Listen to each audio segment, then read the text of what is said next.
সুপ্রিয় শিক্ষার্থীবৃন্দ, আশা করি তোমরা সবাই ভালো আছো। আজকের ক্লাসে আমি তোমাদের সাথে আছি। আমি সঞ্জয় চন্দ্র দাস, প্রভাষক পদার্থবিজ্ঞান, কালিকাপুর আব্দুল মতিন খসরু সরকারি কলেজ, বুড়িচং, কুমিল্লা। তো আজকের ক্লাসে আমি তোমাদের সাথে আসলে পদার্থবিজ্ঞান একাদশ এবং দ্বাদশ শ্রেণীর যে পদার্থবিজ্ঞান, সেখানে দ্বিতীয় পত্র থেকে স্থিরতড়িৎ অধ্যায় থেকে আলোচনা করব। তো আজকে আমরা স্থিরতড়িৎ অধ্যায়ের তড়িৎ ক্ষেত্র এবং তড়িৎ ক্ষেত্রের প্রাবল্য নিয়ে আলোচনা করব। তো তোমরা যদি সম্পূর্ণ ক্লাসটা মনোযোগ দিয়ে করো, তাহলে তড়িৎ ক্ষেত্রের প্রাবল্য সম্পর্কে তোমাদের আর কোনো সমস্যা থাকবে না, অর্থাৎ তোমরা সকল প্রকার গাণিতিক সমস্যা এখান থেকে সমাধান করতে পারবে। আমি প্রত্যেকটা অংশকে ধাপে ধাপে একদম সহজভাবে তোমাদের জন্য উপস্থাপন করব। তোমরা সম্পূর্ণ পাঠে মনোযোগী থাকবা। এই পাঠ যদি ভালোভাবে শেষ করতে পারো, তোমাদের মনে হয় তড়িৎ ক্ষেত্রের প্রাবল্য বা তড়িৎ প্রাবল্য নিয়ে তোমাদের আর কোনো সমস্যা থাকার কথা না। তাহলে চলো আমরা আজকে শুরু করে দেই তড়িৎ ক্ষেত্রের প্রাবল্য। তো তড়িৎ ক্ষেত্রের প্রাবল্য পড়ার আগে আমরা তড়িৎ ক্ষেত্র সম্পর্কে একটু ধারণা নিই। তড়িৎ ক্ষেত্র,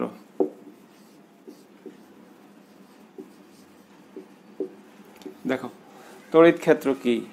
তো তড়িৎ ক্ষেত্র আসলে কি বলছে, কোথাও একটা চার্জিত আধান রাখলে, মনে করো আমি এখানে প্লাস কিউ আধান রাখবো, তাহলে এই কোথাও একটা আধান রাখলে সেই ধনাত্মক আধান তার চারপাশে যে একটা ক্ষেত্র তৈরি করবে, সেই ক্ষেত্রটাকে বলা হয় তড়িৎ ক্ষেত্র। আসলে এক কথায় বলতে গেলে এই আধানটা তার চারপাশে যেই অঞ্চল পর্যন্ত অন্য কোনো আধান আসলে বা কোনো আধান তার মধ্যে আনলে সেই আধানটাকে সে কী করবে, আকর্ষণ বা বিকর্ষণ করার ক্ষমতা অর্জন করবে। তো যে অঞ্চল পর্যন্ত এই সীমাটা প্রযোজ্য, সেই অঞ্চলটার নাম হচ্ছে কি আসলে তড়িৎ ক্ষেত্র। তো তড়িৎ ক্ষেত্র এখন কত হবে বলছে, একটা চার্জিত আধানের জন্য তড়িৎ ক্ষেত্রটা অসীম পর্যন্ত বিস্তৃত হইতে পারে। যদিও আমরা অসীম দূরত্বে গেলে তার জন্য কোনো প্রভাব পরিলক্ষিত হয় না, আমরা দেখব যে তখন প্রাবল্য কত হয়, শূন্য হয়। তো আমরা দেখি আস্তে আস্তে। তো এটা হচ্ছে তড়িৎ ক্ষেত্র, যে কোনো চার্জিত আধান তার চারপাশে যে অঞ্চল পর্যন্ত অন্য কোনো আধানকে সে কী করবে, আকর্ষণ করবে বা বিকর্ষণ করবে, বা অন্য কোনো আধানকে প্রভাবিত করবে, এই ক্ষেত্রটার নাম হচ্ছে তড়িৎ ক্ষেত্র। তো এখন আসো, এই তড়িৎ ক্ষেত্র প্রাবল্য একটা কথা আছে, অর্থাৎ এই তড়িৎ ক্ষেত্রের মধ্যে আমরা যদি কোনো চার্জ রাখি, তাহলে ওই আধানটা আসলে কতটুকু বল লাভ করবে, এটা হচ্ছে তার তড়িৎ ক্ষেত্রের প্রাবল্য বা তড়িৎ প্রাবল্য বলে। তোমরা 19-এ পড়ে আসছো তড়িৎ ক্ষেত্র প্রাবল্য বা তড়িৎ প্রাবল্য। তো আমরা এইটাই করবো এখন, তড়িৎ ক্ষেত্র প্রাবল্য। আমরা প্রাবল্য বের করব। তাহলে প্রাবল্য হচ্ছে অ্যাকচুয়ালি সমীকরণটা দেখো, E = F/Q0। তো আমি দেখি, আমি কিছুক্ষণ আগে আঁকছিলাম যে এরকম একটা তড়িৎ ক্ষেত্র। তো তড়িৎ ক্ষেত্রের মধ্যে কি আছে, একটা প্লাস কিউ আধান আছে। এই কিউ আধানের জন্যই তড়িৎ ক্ষেত্রটা সৃষ্টি হলো। এখন ধরে নাও যে এই তড়িৎ ক্ষেত্রের মধ্যে একটা আমরা প্লাস কিউ0 আধান, এই কিউ0 আধানকে বলা হয় একক ধনাত্মক আধান।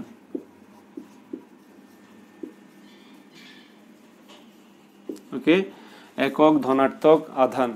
তো আমরা জানি, তাহলে কি বলবো আমরা, যে কোনো তড়িৎ ক্ষেত্রের মধ্যে যদি কোনো একক ধনাত্মক আধানকে স্থাপন করি, তাহলে সেই আধানটা যে পরিমাণ বল লাভ করে তাকে বলা হয় তড়িৎ ক্ষেত্রের প্রাবল্য। তোমরা এটা জানো, নিচে যেটা বসে আমরা সেটাকে একক বলি। তো বলছে কোনো তড়িৎ ক্ষেত্রের মধ্যে একক ধনাত্মক আধান স্থাপন করলে ওই একক ধনাত্মক আধান যে পরিমাণ বল লাভ করবে তাকে বলা হয় তড়িৎ ক্ষেত্রের প্রাবল্য। তাহলে প্রাবল্যের একক কি হবে দেখো, তাহলে E = এটা বলি কি, নিউটন কুলম। তাহলে প্রাবল্যের একক হচ্ছে কি, নিউটন পার কুলম। তড়িৎ প্রাবল্যের একক কি, নিউটন পার কুলম। তো এখন এই সমীকরণটা আমরা একটু লিখতে পারি, যদি মনে করো কোনো আধানকে আমরা কোনো তড়িৎ ক্ষেত্রের মধ্যে ঝুলিয়ে রাখবো, ঠিক আছে, অথবা কোনো আধান যদি কি হয়, কোনো চার্জিত বস্তুকে ঝুলিয়ে রাখি, তখন তার জন্য প্রাবল্য কত হবে। তখন এখানে আমরা কি লিখবো, তখন সে তার বলের মানটা কি হবে, F = mg/Q0। এভাবে আমরা মান বের করতে পারবো, ঠিক আছে। এখন আসো, এই ধরনের অঙ্ক আছে, তোমরা দেখবা অনুশীলনীতে বলছে কোনো তড়িৎ ক্ষেত্রের মধ্যে একটা ইলেকট্রনকে ঝুলিয়ে রাখলে সেই ইলেকট্রনটা কত বল লাভ করবে। তখন আমরা এই ভরটাকে কার ভর বসাবো, যে ইলেকট্রনের ভর, কারণ তখন সে মহাকর্ষ অভিকর্ষ আকর্ষণ বলে F = mg অনুভব করবে। তাহলে E = F/mg/Q0, ঠিক আছে। এখন আসো, এখন আমাদের এই প্রাবল্যের একটা সমীকরণ বের করবো আমরা, যে তড়িৎ প্রাবল্যের সমীকরণটা কেমন হবে এটা একটু দেখি। তো আসো ওই সমীকরণটার দিকে যাই আমরা।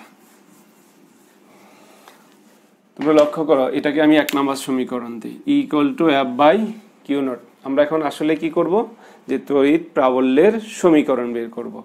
তো দেখো এখানে একটা প্লাস কিউ আদান আর এখানে একটা প্লাস কিউ নট আদান। তো দুইটা আদানের মধ্যবর্তী দূরত্বকে আমরা যদি আর দ্বারা প্রকাশ করলাম, যে কিউ এবং কিউ নট আদানের মধ্যবর্তী দূরত্ব কত, আর বা ডি, তোমরা যেটা দিয়ে প্রকাশ করো অসুবিধা নেই, এখানে আমরা আর ব্যবহার করলাম। তোমরা একটু লক্ষ্য করো, তাহলে তোমরা কুলম্বের সূত্র সম্পর্কে জানো, এই জন্য আমি আর কুলম্বের সূত্র পড়ালাম না এখানে। কুলম্বের সূত্রটা কি, এই দুইটা আদানের জন্য কুলম্বের সূত্র হচ্ছে F = 1/4πε0 Q naught divided by r square. এটা 2 নম্বর সমীকরণ দাও। এটা হচ্ছে কুলম্বের সূত্রটা। যে কুলম্বের সূত্র তোমরা জানো, দুইটা বিন্দু আদানের মধ্যে ক্রিয়াশীল আকর্ষণ বল বা বিকর্ষণ বলের মান হচ্ছে কুলম্বের সূত্র থেকে, এটাকে কুলম্ব বল বলা হয়। তো এখন এই বলের মানটা আমি 1 নম্বর সমীকরণে বসাবো। অতএব 1 নং সমীকরণ থেকে আমরা পাই E = দেখো এটা যদি বসাই উপরে 1/4πε0 Q naught divided by r square divided by কত, কিউ নট। কত আসবে, 1/4πε0 কিউ বাই আর স্কোয়ার। এটা হচ্ছে তড়িৎ প্রাবল্যের সমীকরণটা। তাহলে এই সমীকরণটা কি, তড়িৎ প্রাবল্যের সমীকরণ। তাহলে দেখো এই সমীকরণটা আমরা বিভিন্ন সময় ব্যবহার করব। এখন বলা হচ্ছে তড়িৎ প্রাবল্য সেটা কি স্কেলার রাশি না ভেক্টর রাশি, বলো তোমরা দেখি। তাহলে তড়িৎ প্রাবল্য অবশ্যই কি ভেক্টর রাশি। তাহলে ভেক্টর রাশি হইলে তার কি থাকবে, দিক থাকবে। তো দিক থাকার কারণে এখন দেখো, যদি এখানে আমি যে বসালাম যে একটা ধনাত্মক চার্জ, দুইটাই কিন্তু ধনাত্মক চার্জ, যে একটা তড়িৎ ক্ষেত্র সৃষ্টি করছে, আর এই আদানটাকে বলা হয় টেস্ট আদান, টেস্ট চার্জ বা ফরক চার্জ বলা হয়। এখন তাহলে এই টেস্ট চার্জটার উপর কি করবে, এই তড়িৎ ক্ষেত্র সৃষ্টিকারী যেই চার্জ ছিল, সে এই ছোট বা ক্ষুদ্র আদানের উপর কি করবে, একটা বল ক্রিয়া করবে। এই বলটাই হচ্ছে কত, এই প্রাবল্যটা। তো এটা কোন দিকে ক্রিয়া করবে, তার একটা দিক আছে। তো সব সময় দেখো, সব সময় বড় বস্তুই ছোট বস্তুগুলোকে ধাক্কা দিবে। যার বেশি শক্তি আছে, পেশি শক্তি যার বেশি, সেই কম শক্তি সম্পূর্ণ বস্তুকে কি করবে, ধাক্কা দিবে। এটাই স্বাভাবিক। তাহলে আমরা বলছি এটা হচ্ছে বড় চার্জ, ঠিক আছে, সে ক্ষেত্র তৈরি করছে। আর এটা হচ্ছে ছোট চার্জ, অর্থাৎ এই ক্ষেত্রের মধ্যে অন্য কেউ আসলো, সে তার উপর প্রভাব বিস্তার করবে। তাহলে তাকে কি করবে, সে অবশ্যই ধাক্কা দিবে, যেহেতু সমধর্মী চার্জ। তাহলে সমধর্মী চার্জ হলে পরস্পরকে বিকর্ষণ করে, আর বিপরীত হলে আকর্ষণ করবে। তাহলে তার দিক হবে কোন দিকে, তাহলে এই প্রাবল্যের দিক হবে এরকম বাহিরের দিকে, ঠিক আছে। তো এখন দেখো, এখানে তো দুইটা চার্জ মাত্র, এই জন্য আমরা এভাবে বের করে ফেললাম। তাহলে এখন যদি আরো বেশি চার্জ থাকে, তখন তড়িৎ প্রাবল্য আমরা কিভাবে বের করব, চলো আমরা এগুলো একটু দেখি। আর তোমাদের যদি কোনো সমস্যা হয় তোমরা নিচে কমেন্ট করো, আমি তোমাদেরকে সমাধান করে দেব।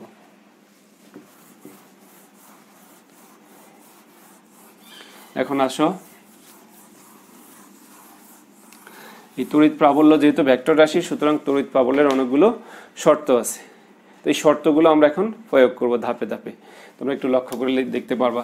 তো 1 নম্বরে দেখো, একটা শর্ত দিলাম আমি, যে এখানে একটা প্লাস কিউ আদান আছে, এখান থেকে আর দূরত্বে এখানে আরেকটা কি আছে, এখানে প্লাস কিউ আদান আছে। এটা Q1, এটা কত Q2, দুইটা আদান, দুইটাই ধনাত্মক আদান আর দূরত্বে।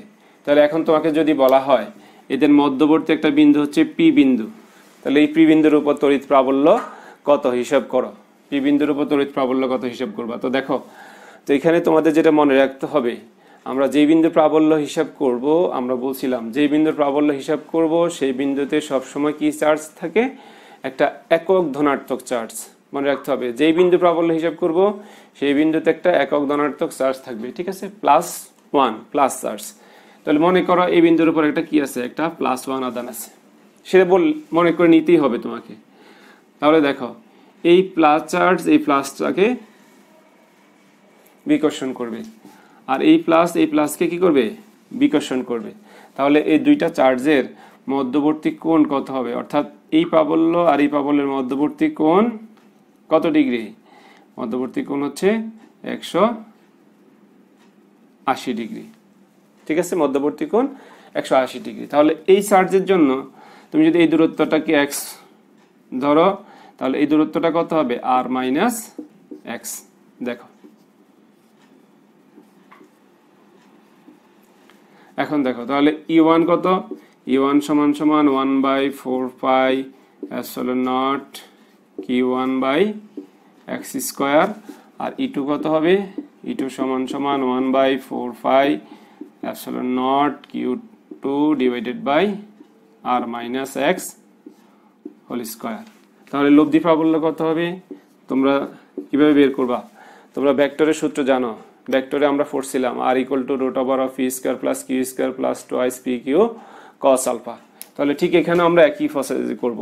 তাহলে এখানে দেখো e1 square plus e2 square plus 2e1 e2 cos alpha. তো এখানে আলফা কত, 180 ডিগ্রি। তো তোমরা দেখো তাহলে কি হবে, e1 square plus e2 square plus 2e1, দুঃখিত মাইনাস হবে কারণ cos 180 degree minus e1 e2, ওকে। তাহলে এটা কি লেখা যায়, root over of e1 minus e2 whole square equal to কি হবে, e1 মাইনাস e2। আসলে এখানে কি আমরা এখানে ধরে নিয়েছি e1 বড়, তারপর হচ্ছে e2 ছোট, এই জন্য e1 মাইনাস e2। এখন যদি উল্টা হয়, মনে করো e2 বড় e1 ছোট, তখন কি লেখা যাবে, বা এটাকে আমরা লিখতে পারবো একই রকম ভাবে e2 মাইনাস e1। আসলে অ্যাকচুয়ালি এই ক্ষেত্রে কি লিখবো, e equal to e1 difference e2। মানে মনে করো এক্ষেত্রে কি হবে, যদি সমধর্মী চার্জ হয় তাহলে কি হবে, তাদের লব্ধি প্রাবল্য বের করার সময় তারা কি হবে, জাস্ট তাদের পার্থক্য বের করব, বিয়োগফল বের করব। তোমরা কি বুঝতে পারছো বিষয়টা, শুধু পার্থক্য বের করব, ঠিক আছে, বড় অংশ থেকে ছোটটাকে বিয়োগ করব এই। এখন যদি মনে করো, তো এটা খুব ইজি বিষয়, দেখো আমি একদম ভেঙে ভেঙে করে দিলাম। এখন দেখো যদি দুইটাই মাইনাস চার্জ হয়, ঠিক আছে, দুইটা ঋণাত্মক আধান হয়, তখন কি হবে একটু দেখি। দুইটা ঋণাত্মক আধান যদি হয়, তো এখানে একটা মাইনাস কিউ আধান আছে, একটা মাইনাস কিউ আধান আছে, ঠিক এখান থেকে কি হবে, আর দূরত্বে এখানে একটা মাইনাস কিউ আধান আছে। তাহলে এটা Q1 Q2, মধ্যবর্তী দূরত্ব কত বলছি আমরা, আর সে আগের মতো ধরলাম, এটা কত x, এটা হচ্ছে r মাইনাস x। এখন দেখো, তো যদি ঋণাত্মক আধান হয়, 2 নম্বর কন্ডিশন লক্ষ্য করো, দ্বিতীয় কন্ডিশনটা করাচ্ছি, যদি দুইটা ঋণাত্মক আধানই হয় তখন কি হবে, সেই দিকে, কারণ এখানে কত আধান, +1, এটা ধরে নিতে হবে, এটা আমরা জানি যে তড়িৎ প্রাবল্য বের করার অর্থ হচ্ছে ওই বিন্দুতে একটা একক ধনাত্মক আধান বা ফরক আধান আছে। তাহলে কি হবে, এই ছোট আধান তাহলে মাইনাস তাকে আকর্ষণ করবে এদিকে, এই মাইনাস তাকে এদিকে আকর্ষণ করবে, ঠিক আছে। তাহলে এখন দেখো, এখন মধ্যবর্তী কোণ আলফা কত, 180 ডিগ্রি। তো যদি আলফা 180 ডিগ্রি হয়, তাহলে বাকি সব কন্ডিশন তো আগের মতোই আছে, এখানে সবকিছু আগের মতোই আছে। এখন তোমাদের প্রশ্ন আসতে পারে যে ঠিক আছে, আমরা তো প্লাসের সময় এখানে Q1 Q2 প্লাস ধরে নিলাম, তাহলে মাইনাসের সময় দুইটা কি মাইনাস বসাবো কিনা, বলছি না, মাইনাস বসাইতে পারবা না। কেন পারবো না, কারণ হচ্ছে কি, এই মাইনাসের কারণেই তো কি হয়েছে, তার দিক পরিবর্তিত হয়ে গেল। আগেও ছিল দুইটা সমধর্মী বিকর্ষণ করছে, এখন বিপরীত সমধর্মী এদিকে আকর্ষণ করতেছে। তো মাইনাসের কারণেই আমরা কি করছি, কোণ পরিবর্তন হয়েছে, 180 ডিগ্রি হয়েছে, 0 ডিগ্রি হবে। কিন্তু তাহলে আমরা ভিতরে কি করতে পারবো না, আর এখানে মাইনাস চিহ্ন বসাবো না, ঠিক আছে, Q1 এ শুধু মান বসাবো, Q1 Q2, ঠিক আছে। তো আসো, তো এটা একই রকম আগেরটার মতো, আমি আর তোমরা নিশ্চয়ই বুঝতে পারছো। তো পরের অংশে যাও। এখন আসো, যদি বিপরীতধর্মী আধান হয়, একটু লক্ষ্য করলে বুঝবো আমরা। দেখো, মনে করি এটা একটা ধনাত্মক আধান, এখানে একটা ঋণাত্মক আধান আছে, ঠিক আছে, ধনাত্মক আধান আর ঋণাত্মক আধান, তাহলে দুইটা বিপরীতধর্মী আধান। তো এখন কি করব, এখন দেখো, তো আগের মতোই এখানে একটা প্লাস একক ধনাত্মক আধান আছে, তাহলে একক ধনাত্মক আধানের জন্য এখন আমরা কি করতে পারি, তো দেখো এই প্লাসকে কি করবে, বিকর্ষণ করবে, এই মাইনাস এই প্লাসকে আকর্ষণ করবে। তো দেখো, তাহলে দুইটা আধানের জন্য তোমরা একটু লক্ষ্য করলে একদম সহজ বিষয়, এই দুইটা, তাহলে এই প্লাসকে বিকর্ষণ, এই মাইনাস এই প্লাসটাকে আকর্ষণ করলো, তাহলে দুইটা আধানের দিক একই দিকে। তো আধানের দিক যদি একই হয়, তাহলে আলফা মানে কি, দুইটা আধানের মধ্যবর্তী কোণ, তাহলে আলফা কত, 0 ডিগ্রি। দেখো আলফা 0 ডিগ্রি, আলফা যদি 0 ডিগ্রি হয়, তাহলে বাকি কাজটা আমাদের জন্য সহজ। তাহলে আমরা সেই আবার ভেক্টর প্রাবল্যের সূত্র নির্ণয় করব। তাহলে E = √(u1 square plus e2 square plus 2e1 e2 cos কত ডিগ্রি, মনে করো এটা হচ্ছে 0 ডিগ্রি। তো cos 0 ডিগ্রি মান 1 হলে কি বলবো, e1 square plus e2 square plus 2e1 e2, তাহলে এটা কি লেখা যাবে, √(u1 plus e2 whole square, তার মানে কি e1 প্লাস e2। তো দেখো সহজে বোঝা গেল যে যদি সমধর্মী চার্জ হয়, এতক্ষণ কিছুক্ষণ আগে আমরা করলাম বিপরীতধর্মী চার্জ হলে কি হবে, এখন করলাম যদি সমধর্মী চার্জ হয় তখন আমরা কিভাবে বের করব। ঠিক আছে, ওকে। তাহলে চলো আমরা এখন দেখি, পরে আরেকটা কন্ডিশন তোমাদেরকে দেখাই। দেখো যদি তিনটা কন্ডিশন আমি তোমাদেরকে দেখালাম, তো 4 নম্বর কন্ডিশনটা দেখি। মনে করো এখানে প্লাস আদান আছে, ঠিক এখানে Q1, এখান থেকে আর দূরত্বে এখানে একটা প্লাস আদান আছে প্লাস Q2। এখন তোমাকে বলল যে দুইটা আদানের মধ্যবর্তী কোনো বিন্দুতে তড়িৎ প্রাবল্য 0 হবে বা সমান হবে, তুমি এটা হিসাব করো। এখন আমাদের শর্ত ছিল কি, কোন বিন্দুতে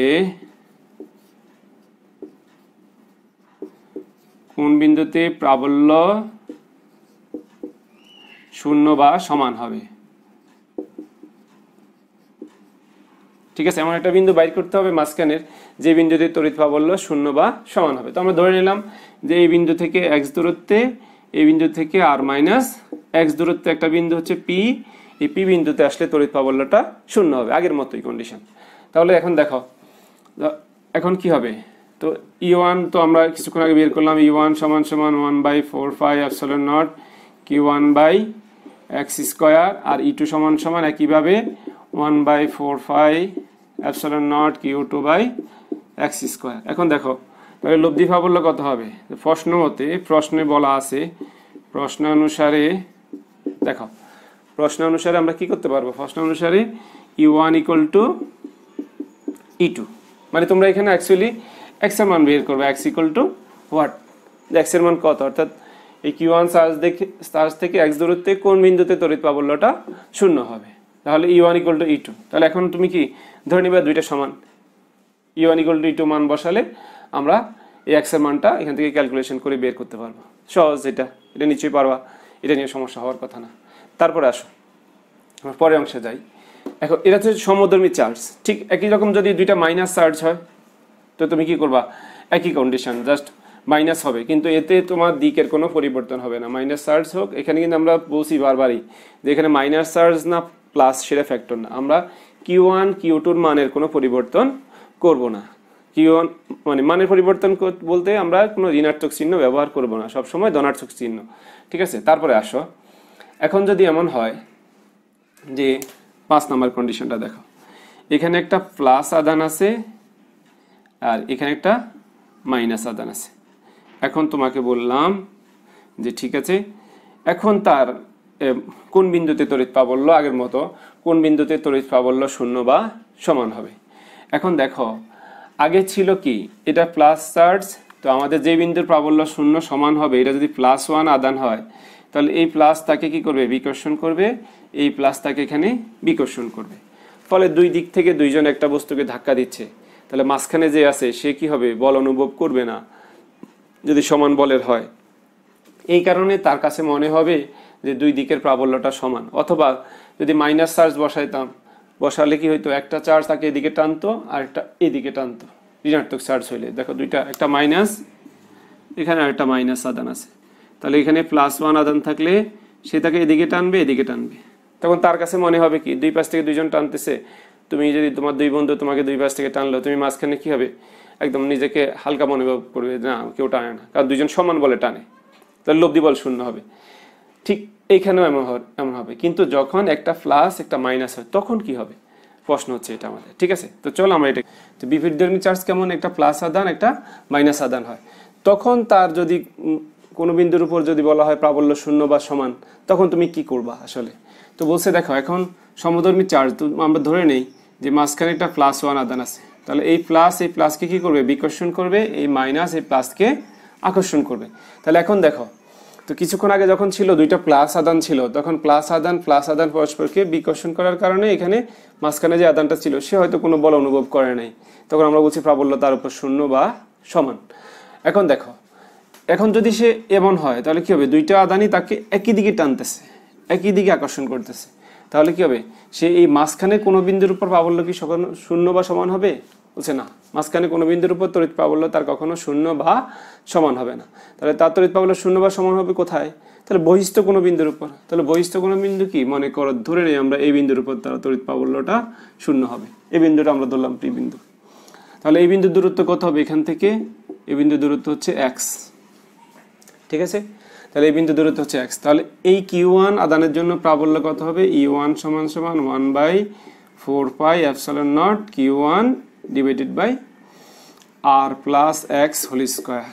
ওকে, আর এই q2 আদানের জন্য E2 কত হবে, 1/4πε0 q2 বাই x স্কয়ার।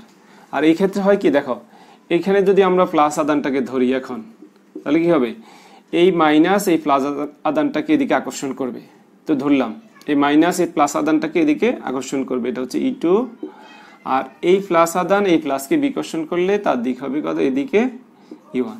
এখন তাদের মধ্যবর্তী তড়িৎ প্রাবল্য আমরা হিসাব করলে, যদি আমরা শর্ত অনুযায়ী যে কোন বিন্দুর তড়িৎ প্রাবল্য শূন্য বা সমান, তখন আমরা বলবো হ্যাঁ এই শর্ত ঠিক আছে, এখন E1 = কত হবে, E2 হবে। ঠিক আছে, তোমরা এটা বুঝতে পারছো, নিশ্চয়ই এটা করতে পারবা। এখন আসো, যদি একটা ত্রিভুজ হয়, দেখো তো একটা ত্রিভুজ যদি চিন্তা করি তখন কি হবে, তো মনে করো এরকম একটা ত্রিভুজ নাও,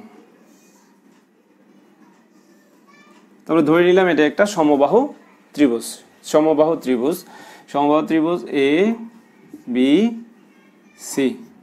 এখন আমি বললাম যে সি বিন্দুতে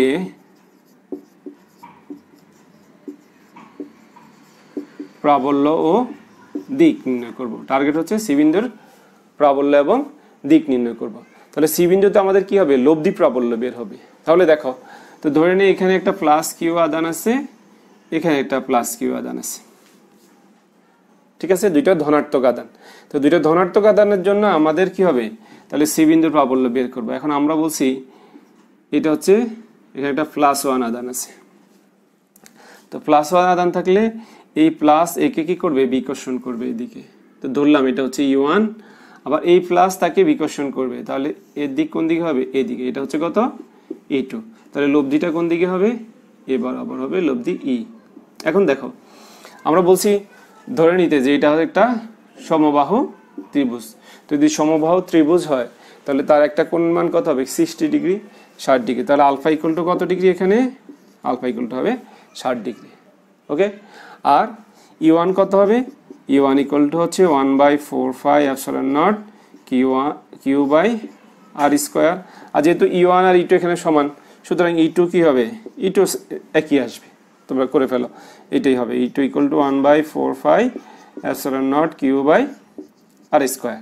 তাহলে এই দুইটা আদানের জন্য লব্ধি বের করলে আমরা কি করব, E = √E1 square plus E2 square plus 2 E1 E2 cos alpha. ঠিক আছে, তাহলে আমরা এই সূত্রটা প্রয়োগ করে এখানে কি করতে পারবো, লব্ধি প্রাবল্য হিসাব করতে পারবো। তাহলে এখন আসলে দিক নির্ণয় করবো কিভাবে, তো দিক নির্ণয়ের সূত্র আমরা একটাই জানি যে tan θ = q sin alpha divided by phi plus q cos alpha. তো এখানে q যেহেতু আমরা থিটাটাকে ধরে নিলাম, মনে করো এই কোণটা আমরা থিটা ধরলাম E1 এর সাথে, তাহলে কত হবে, E2 sin alpha divided by E1 plus E2 cos alpha. তাহলে এই সূত্র দিয়ে আমরা লব্ধি প্রাবল্যের দিক অর্থাৎ থিটাটা নির্ণয় করতে পারবো। ঠিক আছে, তোমরা এতটুকু নিশ্চয়ই বুঝছো। এখন আসো, দুইটা সমধর্মী চার্জ না বসাই আমরা যদি দুইটা, একটা বিপরীতধর্মী চার্জ বসাই, দুইটা প্লাস বসাইছি, দুইটা মাইনাস বসাবো, তো মাইনাস বসালে তো একই কন্ডিশন পাবো, জাস্ট এই অ্যাঙ্গেলটা তখন এখানে চলে আসবে, প্রাবল্যটা ভিতরে কোনো বিন্দু হতে হবে ত্রিভুজের। এখন আমরা এটা না, আমরা একটা প্লাস আদান একটা মাইনাস আদান ধরে করে দেখি কি হয়। চলো, এখন দেখো একটা ধনাত্মক আদান একটা ঋণাত্মক আদান। আগের মতো এই সমবাহু ত্রিভুজ চিন্তা করলাম। মনে করো এখানে একটা প্লাস কিউ আদান আছে, আচ্ছা এটাকে মাইনাস ধরি, আর এখানে একটা প্লাস কিউ আদান আছে। ওকে, এটা মাইনাস, এটা হচ্ছে প্লাস। এখন দেখো এই প্লাস আদান এখানে কি আছে, তাহলে আমরা আগের মতো এটাকে এ বি, এটা হচ্ছে সি বিন্দু ধরলাম। তো ঠিক আগের মতোই সি বিন্দুর প্রাবল্য এবং দিক নির্ণয় করব। শুধুমাত্র আদান দুইটা পরিবর্তন করলাম, একটা আদানকে মাইনাস একটা প্লাস ধরলাম। তো এখন আসো, তাহলে এই প্লাস আদান এই প্লাসকে কি করবে, বিকর্ষণ করবে। তো ধরলাম এটা হচ্ছে E1, ঠিক আছে। আর এই মাইনাস এই প্লাস আদানটাকে কি করবে, আকর্ষণ করবে। তাহলে আকর্ষণ করলে এই দিক হবে এদিকে E2। এখন দেখো তাহলে E1 এবং E2 এর লব্ধি কোন দিকে হবে, মাঝামাঝি কোনো বিন্দুতে হবে E, ঠিক আছে। তো এখন দেখো ই হলে এখন মধ্যবর্তী কোণ কত হবে, এই কোণটা কত, আলফা না। এখন আলফা কত, এই কন্ডিশনের জন্য আলফা ইকুয়াল টু 120 ডিগ্রি হবে, কারণ এই সম্পূর্ণ কোণটা যদি সমবাহু ত্রিভুজ বলছি তাহলে এটা কত হবে 60, ওইটা হবে 120, টোটাল 180 ডিগ্রি। তাহলে এই লব্ধিটা আমরা এখান থেকে বের করবো। আর থিতা বের করতে গেলে থিতাটা এখান থেকে, তো থিতা এখানে বের করতে গেলে আমরা তো সে আগের সূত্রই, এখানে যে টেন থিতার সূত্র বসালাম এই বসাবো, আর এখানে ই এর সূত্র বসাবো। শুধুমাত্র আলফা এর জায়গায় কত বসাবো, আলফা কত ডিগ্রি হবে, 120 ডিগ্রি হবে। নিশ্চয়ই বুঝতে পারছো। তো এবার আসো আমরা যদি একটা বর্গক্ষেত্র চিন্তা করি তাহলে কেমন হয় দেখি। ওকে, একটু দ্রুত করি।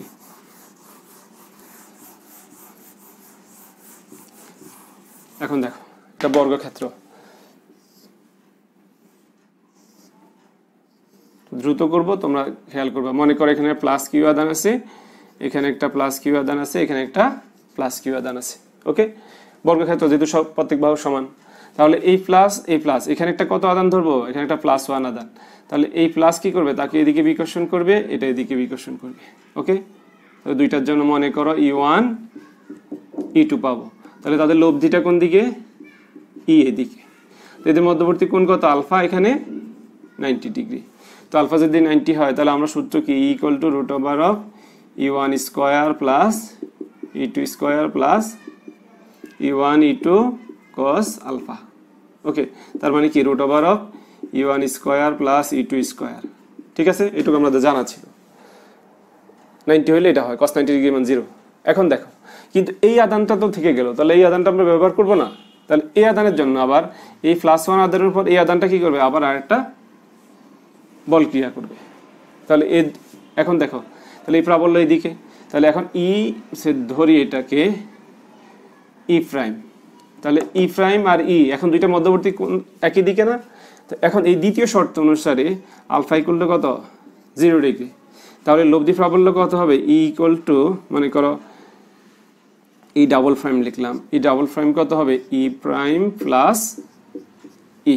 কারণ আমরা আগেই করেছি যে যদি মধ্যবর্তী কোণ 0 হয় তাহলে কি হবে, দুইটা লব্ধি প্রাবল্য হবে, ওই দুইটা প্রাবল্যের সমষ্টি। ঠিক আছে, দ্বিতীয় কন্ডিশনটা আমরা দেখাইছিলাম তোমাদেরকে। তো আশা করি তোমরা এই তড়িৎ প্রাবল্য নিয়ে তোমাদের খুব একটা সমস্যা থাকবে না, তোমরা এই সমস্যাগুলো সমাধান করবে। এবং বইয়ের শেষে উদাহরণে কিছু অঙ্ক দেওয়া আছে, অনুশীলনী অঙ্ক দেওয়া আছে, বোর্ড প্রশ্ন দেওয়া আছে, তোমরা এগুলো সমাধান করবে।